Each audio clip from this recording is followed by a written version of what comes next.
Hello again, everybody. This is demonstrating if you have corrosion on the terminals or if you have rust. Sometimes you have some resistance, and obviously that will lead to a voltage drop that's unneeded when you crank or start your car. So what I've done here is, actually you always take off the negative. That's the standard. However, for demonstration purposes, I took off the positive because I think it would be a little more easy to understand the positive. Anyway, the positive is always covered with a protection for corrosion and other things. So that's why you always leave the booty on it, the protective booty on it. So now we want to know, sometimes in here there is corrosion. This is what goes to the battery post. The reason I'm doing this is because these are top posts. I've done the side posts, these are the top posts, and usually you have corrosion in here, and it leads to high resistance or some resistance. Now what I've done here, I took it out. How do you know if you have corrosion or bad resistance?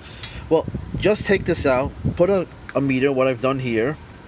I'm measuring resistance. I put it on the lowest scale, and I'm measuring from one point to the other point of the terminals, the cable.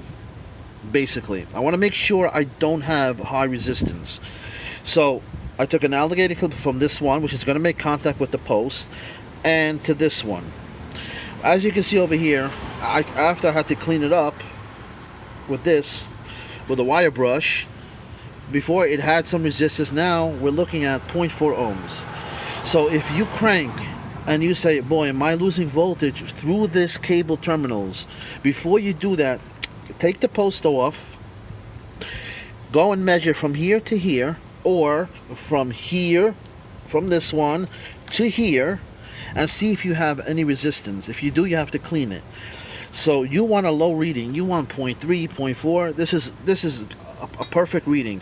That means when current flows from the battery through these terminals, I do not have resistance and I will not have a voltage loss.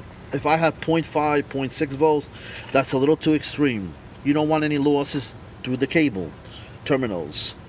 So do this, clean the battery before you even crank. If you think you have a battery problem, most of the times it's like I said, it is corrosion, not the battery itself. And as you can see, the posts, I had to clean it. And also make sure when you do it, remember, you're going to lose power to the monitor for a couple of seconds to the computer, but it's okay. Like I said, always take out the negative, but for demonstration purposes, I took out the positive to show you because it's easier. Okay, so keep this advice, and like I said, hope to see you in the next video.